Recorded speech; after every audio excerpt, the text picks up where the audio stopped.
The Los Angeles Rams play their second of three in a home game stretch at SoFi Stadium, this time taking on the Arizona Cardinals, who are sitting at 1-4. Your Los Angeles Rams currently at 2-3. This game kicks off at 1:25 on Fox. Kenny Albert and Jonathan Vilma will be in the booth. We do get Shannon Spake on the sideline. Your distribution map, the Rams will be playing in the green zones here, and I'm going to go ahead and blame the Arizona Cardinals for the pretty small area that the Rams do get this week. There are some other games going on that I guess deserve more attention than the Rams, although I will always disagree with that sentiment. If you are a bettor, the Rams are currently sitting -7, so we're getting a whole tud at home, which is pretty sweet stuff. Money line, the Rams just -330, so you're not going to become a millionaire betting on the Rams to win this football game. Pretty much everybody agrees that they should. The over-under in this game sitting at 48.5. So I don't know. That's a tough one for me. I don't know if I'm going to touch this one this week because I do feel like the Rams are in a position to kind of bounce back in a big way, but also the Arizona Cardinals coming off of their game that they had last week. You would think that against the Cincinnati Bengals, you would think that they would also want to kind of have a turnaround as well. Josh Dobbs has been playing well, but kind of had a rough week last week, so you got to think that he wants to kind of turn it around, although they do have some injuries and such. But we'll, of course, kind of dive into everything here. So on the Rams side, we knew that the first 5 weeks of the Rams season was going to be difficult. So starting the 2023 season, off with a bit of a gauntlet. Obviously, we know the Seattle Seahawks were in the playoffs last year, the 49ers NFC Championship game last year. Then, of course, you have, oh man, who was even week 3? I'm already losing my mind over here, but we had the Indianapolis Colts and then the Philadelphia Eagles. So, I mean, the Rams have had a bunch of, like, some pretty tough opponents so far in this season, but it does kind of it lightens up right now, which is actually really nice to see. But, of course, no, it's never a guarantee. This is the NFL, and those are still NFL teams. But we knew that those first 5 weeks are going to be very tough. And if at the start of the season, going into week 1 after that 40-0 preseason game in Denver, if you would have told me that the Rams would be sitting at 2-3, but largely healthy and competitive in each game, I'd be pretty pumped about it. I'm totally fine with that, actually. So the Rams do enter this game in a position to get back to 500 against a team that they have had plenty of success against in recent years. But the first time that they're playing that Josh Dobbs and Jonathan Gannon combo, we do know that officially Kyler Murray is eligible to return from the PUP. I just don't know. We haven't heard anything, like if that's going to happen or not. At least I haven't seen anything, whether that's even a true possibility or if it's just like, yeah, he's eligible, but not yet kind of thing. So we're kind of keeping our eyeballs on that, but I don't expect that he will be in this one. But it is the first time that we're playing the Gannon era of the Arizona Cardinals. Sean McVay versus Cliff Kingsbury. That was very beneficial for the Rams, which was very fun. But Gannon, he represents a new era for the Cardinals and will present, of course, different obstacles. That's as simple as it is. The Rams working not only to get back to 500, but also 2-1 in division play, which would be absolutely huge. Of course, week 1, that win over the Seattle Seahawks, and then week 2, the loss against the 49ers. But very good game, very tight game, and it did feel, again, I've said this a few times, that a few plays kind of go a different way, and it feels like just a whole different outcome potentially in that game. Who knows what happens in there? So, and then on the Cardinals side, this comment, I have no intentions of this being like trash talk to the Arizona Cardinals, but isn't it kind of adorable how hard they're trying this year? Like, they're such a bad team. Their roster is kind of not good at all. Their coach is like a total goober, but they're working hard out there. And I mean, I credit it, but also it's just kind of like, oh, that's way to go, guys. Like, hey, take it serious, man. Hell yeah, I love that. But obviously, they just didn't let the noise get to them, which is good. They're still working very hard out there, and you obviously love to see it. These are still professionals, and that's got to be considered, obviously. But they also just happen to, like, not have a good roster. They kind of knew that going into this year was going to be a little bit of a transition time for them. So to see them coming out and playing actually pretty good football, or like decent football, I mean, good for them, actually. The win over the Cowboys, it will certainly be one that Cardinals fans kind of hang their hat on, obviously, with the Cowboys kind of being so up and down. But the Arizona Cardinals, They got them on a good week, but who are the Cowboys? Like that's a weird one to even judge because it seems like week in, week out, the Cowboys are either incredible or terrible, and there's like really no in between. But the Cardinals caught them on a good week, so they are not winless at least. And against the NFC West so far, the Cowboys, they've been outscored 70-26. And they do still have to play the Seahawks and the Rams, so it could get worse than that. But back to Arizona, I think that the entire world, we kind of knew that the Cardinals would not really be in the running right now. And I realize we're going into week 6. No one's really in the running right now, right? But they're still an NFL team, and, they're at the very least, these guys are going out there putting out good tape. And that's really all you can ask for from a team that is kind of like you knew you were going to be bad. And if the Cardinals fans tell you that they didn't know that they were going to be bad, they're lying to your face. It's like, take it back to like the 07 to 09 Rams, where it's like we knew we were going to be bad. We were hopeful, but we kind of knew. Like the writing was on the wall. This was not going to be a bunch of wins team. It was just kind of the way it was. But either way, Cardinals though, it seems like they have the ability to at least be competitive and put their best foot forward each week. And that's really all you can ask for from a team that is in their position. So again, I'm not just trying to sit here and trash the Arizona Cardinals. I realize they're 1-4 and they're in a transition season, whatever. But they're a football team that still needs to be prepared for and played hard against. So hopefully nobody on the Rams roster is kind of overlooking them. Let's take a look at some milestones that we might be hitting pretty soon, or at least sometime this season. So we'll start with Matthew Stafford. He does need 3,491 passing yards to pass Eli Manning to break into the top 10 in passing yards in NFL history. He is currently on pace to reach that in Week 18. And he needs 29 touchdowns to pass Eli Manning to break into the top 10 in touchdowns in NFL history. And with Cooper Kupp coming back, I don't think it's impossible, although that is a tall task. 29 touchdowns for the rest of the season. That's a good chunk, but it's Matthew Stafford with incredible weapons and Sean McVay offense, so I'm not counting that one out quite yet.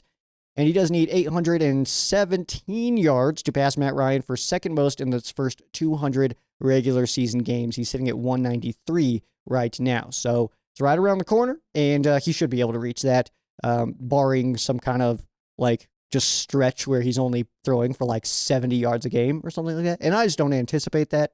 Sure, it's not impossible. Probably a little bit impossible. So Tyler Higbee, he needs 44 receptions to pass Robert Woods for 8th most in franchise history. 2 more touchdowns to move into top 10 in Rams history, passing Preston Denard. And he needs just 2 receiving yards. 2 receiving yards to move into 9th most in franchise history, which is absolutely incredible. So we should see that from Tyler Higbee. The second you see him get 2 yards, I'm going to try to keep up with these as well. As I kind of follow the season and watching these guys kind of creep up on these, I'm going to try to keep up with them as much as I can. So follow on Ram Showcase social media for the postings there of when these kind of things are hit. Wide receiver Cooper Kupp, he needs 78 receptions to pass Henry Ellert for 3rd most in franchise history. 78, I mean, that's obviously a good chunk, but he had 8 in his season debut, so it's definitely not impossible. He does need 3 receiving touchdowns to pass Henry Ellert for 3rd most in franchise history there as well. And, I mean, there's a lot of games left. It feels like Cooper Kupp should score 3 touchdowns, but 2 to tie, obviously, so, but 3 moves him into 3rd place in franchise history, which is absolutely incredible. He's already one of the top wide receivers this franchise has ever seen. So for him to kind of just rise up those rankings is obviously really cool to see. Aaron Donald still sits with 3 fumble recoveries needed to lead the franchise all time and just 1 sack to break into the top 30 in NFL history. So he is right there. Of course, he did not get one against the Philadelphia Eagles. This is something that we are tracking, but he is quite literally 0.5 sacks away from the top 30. So if he gets 1 sack, it's a solo sack. He'll be sitting in that position by himself. Take a look at the matchup in this game. The Rams offense against the Cardinals defense. The Rams do still have a top 10 unit sitting at number 8 with about 385 putting up as far as the total yards go a game. The Cardinals are 28 in the NFL in total defense, just under 400 given up. Passing the football, the Rams still have a top 5 unit, 270 a game. And the Cardinals defense, 26th against the pass, giving up over 250. And running the football, the Rams do rank 22nd. I do kind of credit this to a little bit of a lack of attempts, only 13 for Kyren Williams last week. And the Cardinals defense, 22nd against the run, so good opportunity for the Rams if they do choose to take advantage of it. And points being put up, the Rams about 22.5, which is near middle of the pack, 15th in the NFL. And then the Cardinals defense giving up 27.2, which is 27th in the NFL. So last week, we saw the impact that Cooper Kupp can still have on a football field and in our offense, which is absolutely awesome, of course. And what we also saw was that despite Kupp getting his share of targets, Puka can still be productive when targeted. And fun fact, 71 receiving yards is a career low for Puka Nacua, which is something we're going to have to try to wrap our brains around of how good this kid might actually be. Like, I know we're only 5 games into his career, but there is something to be said about the way that he's approaching this game and the way that he's kind of taking it so serious and the way that he's developing every single week. He already looks better right now than he did in week 1. And in week 1, he was killing it. So the progress of Puka Nacua and how that all kind of unfolds is going to be very fun to watch. I'm really pumped to see like next year Puka Nacua and see kind of what he develops into over the next, over the course of like, say, his rookie contract and what that kind of becomes. But obviously we got him right now under a rookie deal, and he's obviously rookie season right now. So we're just kind of soaking it all in as he is really learning the NFL game. So, but it's really cool to see, obviously. And he showed, like I said, that he can be still productive when he's targeted, even though Cooper Kupp is back. But I know the national media was very concerned about Puka Nacua and his potential productiveness with the return of Cooper Kupp, but we saw that they both can eat in this offense. Matthew Stafford and the Rams' weapons have an opportunity to find a rhythm in this game, and I'd imagine that dominating time of possession after what happened last week is going to be a little bit of a focus. So I do expect that the run game is going to be a little bit more prevalent this week than it was last week. But I think that the news cycle of Sean McVay abandoning the run when he's down, that was so heavy this week that there's no way that he avoided it, and there's no way that everybody in that building avoided it. So I do think that Sean McVay will this week kind of tend to lean on that ground game a little bit more, especially when you're going against a defense in the Arizona Cardinals who are having a hard time stopping opponents, especially through the air, in fairness. So if Sean McVay does go a little pass happy in this game, I absolutely get it. But I mean, what can you do? They have their hands full. The Arizona Cardinals do with these wide receivers that the Rams have. And they're going to need their pass rush to kind of step up in this one. But the Rams offensive line's been playing really, really well. Puka Nacua, by the way, is first in receptions. He is 2 ahead of Jamar Chase, who did break a Bengals record for receptions in a single game against this Arizona Cardinals team last week. So potentially good news for Puka Nacua / Cooper Kupp. Nacua, by the way, also second in yards. He is just 1 ahead of Justin Jefferson, who is hurt right now. So he will, of course, kind of creep up on that. He is tied for 7th in yards after catch with Jefferson, and he is tied for 1st with Jefferson in receiving first downs. So all those with Jefferson, obviously, Nacua should be able to kind of rise up above that, as Jefferson's not going to be stacking stats here anytime soon, as he is on IR. And then Jamar Chase, like I said, he set the Bengals record for receptions in a single game, and that was against this Arizona Cardinals team, who is giving up a passer rating of like 109 to opponents. So yeah, Matthew Stafford should have a good day in this one. And your 3 to see on the offensive side of the football, we have wide receiver Cooper Kupp. Cooper Kupp had a strong debut against the Philadelphia Eagles, but in the second half, the Eagles' game plan just kind of shined and kept the Rams' weapons on the sideline. Kupp is in a very good position, though, to have a very good day against the Arizona Cardinals, and he has some attention turned away from him simply because Puka Nacua exists, and they kind of help out each other there.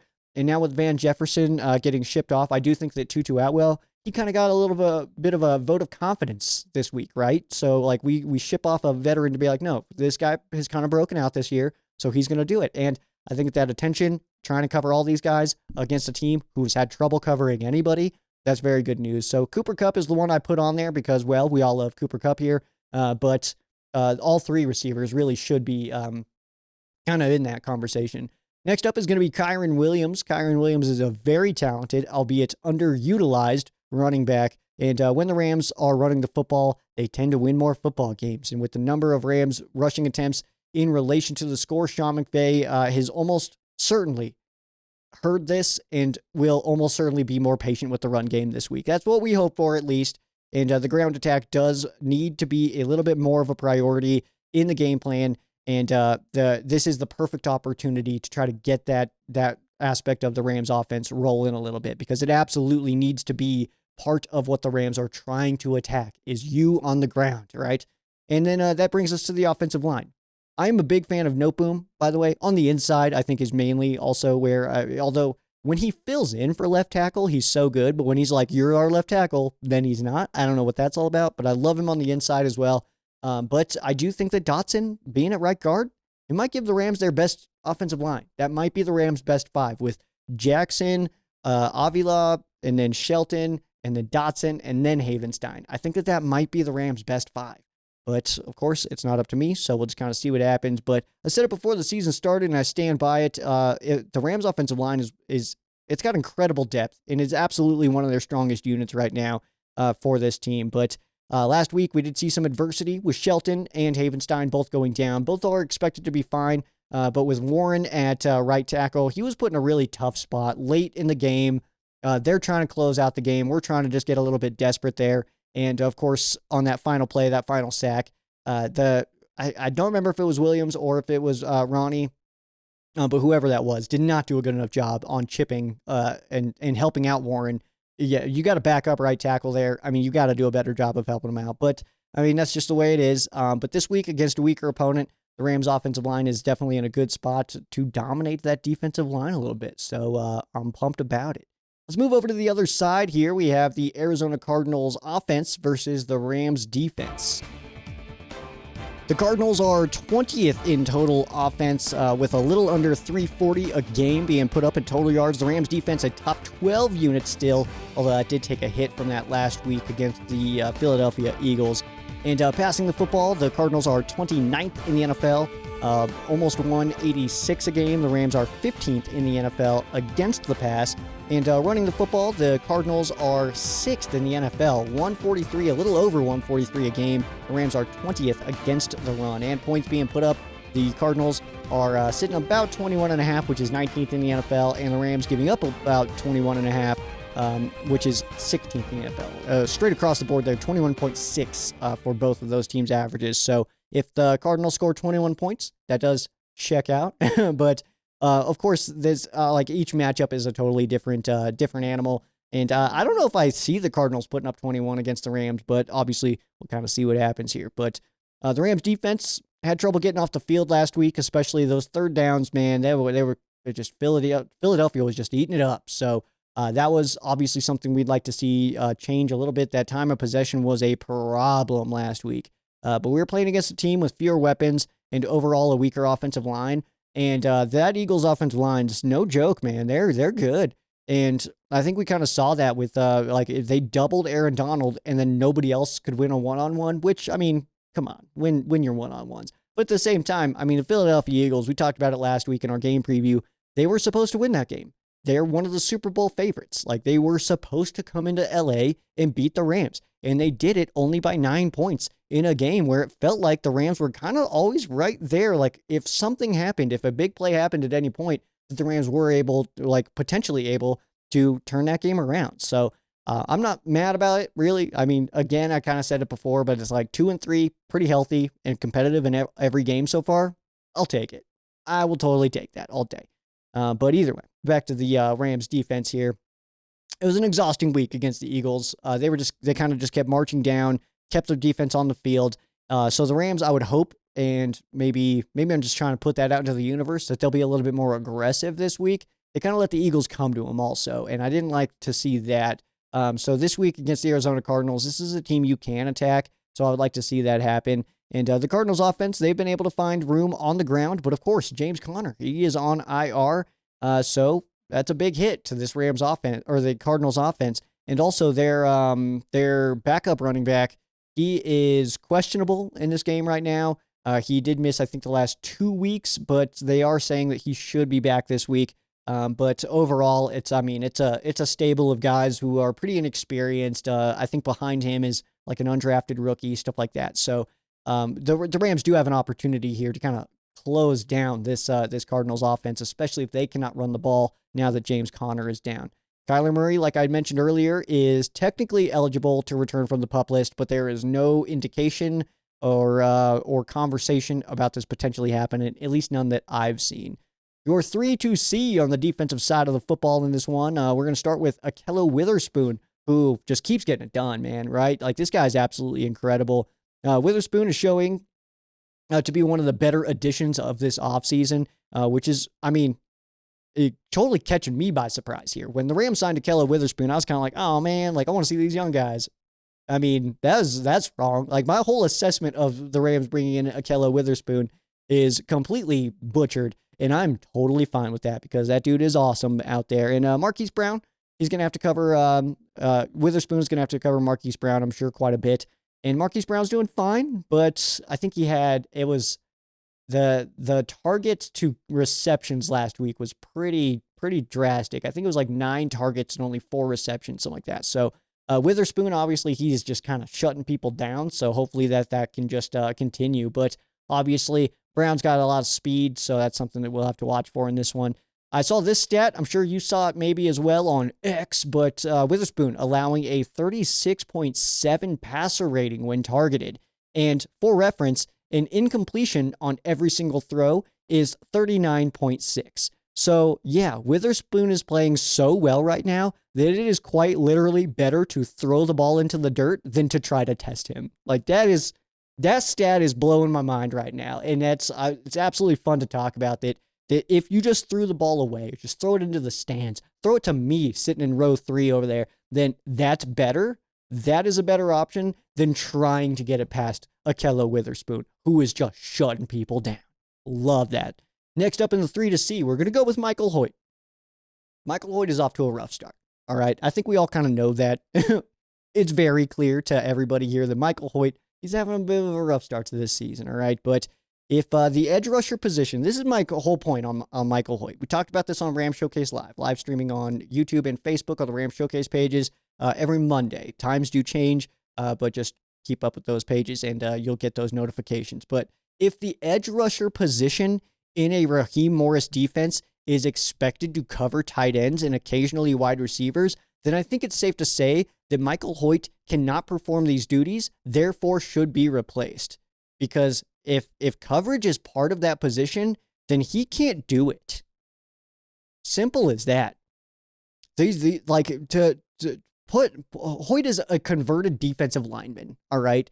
So maybe he should start to transition back to that, and I wouldn't hate that because I really like Michael Hoyt in those positions, but he's also having trouble creating pressure on the edge when he's actually going in for the passer. He's also having trouble even generating the pressure there. But I'm not ready to throw in the towel on Hoyt just yet. All right. So we all have hopes that he can turn this season around.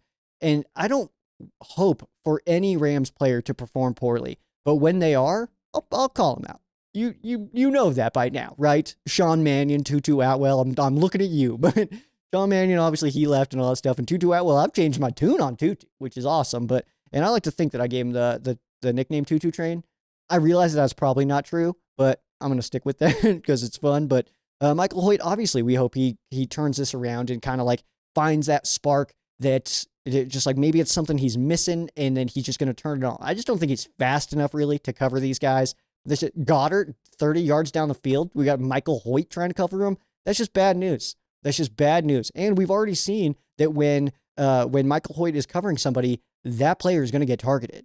That's just the way it is. And Joe Barry out here taking a page right out of the Raheem book as the Packers defensive coordinator. He's got, Preston Smith covering Devontae Adams on Monday Night Football. It's like, oh, okay. It's just the coaching style. It's just that tree, apparently. No, but none of it's good. And that's the problem. But Michael Hoyt, I'm still hopeful, man. I'm still hopeful that he turns this around. So if he does, though, can continue to show the inability to perform the duties as asked, as required by that role, then I do think that that something needs to happen there. Whether that's go into our depth, whether that's a Nick Hampton, O'Shawn Mathis kind of fill into that role, or via trade, which I do think is technically a possibility. Then I do think that something needs to happen there. But I'm still gonna give Michael Hoyt the benefit of the doubt. He is on this list because he really might be on like his last straw. Like I'm almost right here. I've had it to here with Michael Hoyt, all right? And if I see him in coverage again, blowing like just, I'm hesitant to even call it coverage. That's how bad it is right now. So I don't want to just keep on harping on Michael Hoyt and just trash this guy completely. But because I like Michael Hoyt. I've always liked Michael Hoyt. But this year, it's just not working. So I would like to see something change, obviously. But I'm going to give him a few more chances. I'm rooting for him this week. I'm really rooting for him this week, especially because it's gotten really loud. The noise around Hoyt, myself included, has gotten really loud on how he can't cover. He probably shouldn't be doing this anymore. So, you know what? I'm hoping that he's sitting there just kind of fuming and sitting there going like, you know what? Screw this. I'm going to go murder Josh Dobbs this weekend, and then we're going to watch that, and it's going to be awesome. So that's why he's on the list. And last year on our 3 to see is going to be Jordan Fuller. Fuller has somewhat quietly been all over the Rams defense, which is super cool. So Fuller, he is flying to the football, and he seems to be always looking to get the ball out, which is also exciting. And the Cardinals will be fielding some backup running backs who could be taken advantage of in that way, stripping those balls out from Jordan Fuller.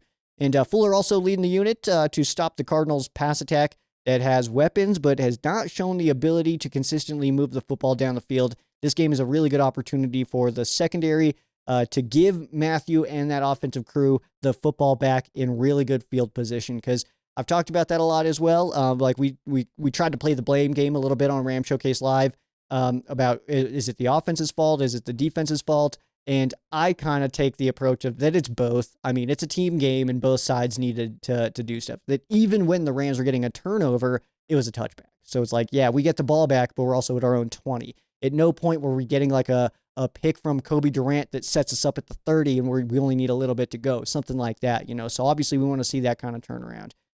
And let's take a look at some connections here. Not a lot, because as far as the college connections go, there wasn't anything too exciting as far as like guys who played in college together. It was a lot of like coaches, position coaches, and stuff like that, which is cool, but not super riveting information. But we'll start on former Rams on the Cardinals head coach Jonathan Gannon. In 2009, he was a college scout for the Rams, and in 2010 and 2011, he was a pro scout for the St. Louis Rams. So he does have a little bit of knowledge of this team, but obviously that was a long time ago, and there is nobody here from those days. So Jonathan Gannon does have some Rams experience, but it was just scouting. And then former Cardinals on the Rams, we do have offensive lineman Coleman Shelton, our starting center. He was out there in 2018 and 19. And kicker Brett Maher. We have given him the nickname Barely Brett. I don't know if that's like super rude or not, but I mean, he's fine. He was there in Arizona, though, from 2020 to 2021. The history of this matchup, the Rams do lead the all-time series 50, 40, and 2. So this is the 91st all-time regular season meeting between these two teams, 93rd meeting all-time, including postseason. The first ever game between these two, that came on October 3rd of 1937. The Chicago Cardinals beat the Cleveland Rams 6-0.